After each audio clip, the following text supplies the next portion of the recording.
Guys দেখো আমাদের ঘরের লোক বাড়া কাজ করছে, যেটা করার কোনো দরকারই পড়ে না।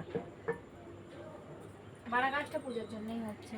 বলো কি করছো তুমি? এটা কি করার চেষ্টা করছো? বাটারফ্লাই দেখা এটা কি বানালে তুমি? শুয়োপোকা? মোমো।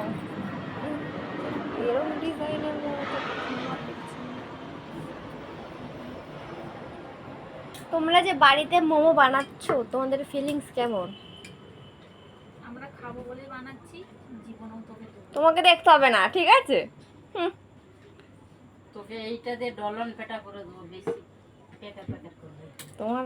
তোমার আগে তোমার ফোন আছে, ওটাতে মারলে তোমার ফোনই যাবে।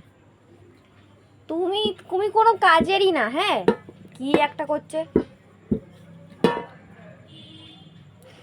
এটা তো দেখেই মনে হচ্ছে এক্ষুনি খাই।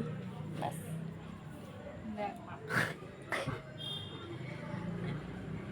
দেখো এইরকমই গোল মোমো একটা করো, পেঁয়াজি যদি পারো, ঠিক আছে? বোমা, এই যে আরে এটা মোমো। চুপ কর, ওটা কি স্টাইলের? এরকম তো দোকানে তো না হয় না। দেখবি করবা একটা, দেখবি। কর কর। মাইটা বেলে দাও তো। পিঠা বানিয়ে, এটা হেঁচে দে, এটা দে। হ্যাঁ এই রকম হয়। তুই ওইটা ভালো, সবই ভালো, এরকমই তো হয়। গাল দিয়ে দেবো। এরকমই তো মোমো হয় রে কিয়া। তুল তুল। এই যাই হোক, কিয়া তুই খেতে পারলে তোর তো হয় না। কিয়া। দোকান থেকে তো আরশোলা আর ডিম ঝেড়ে দিয়ে চলেছে।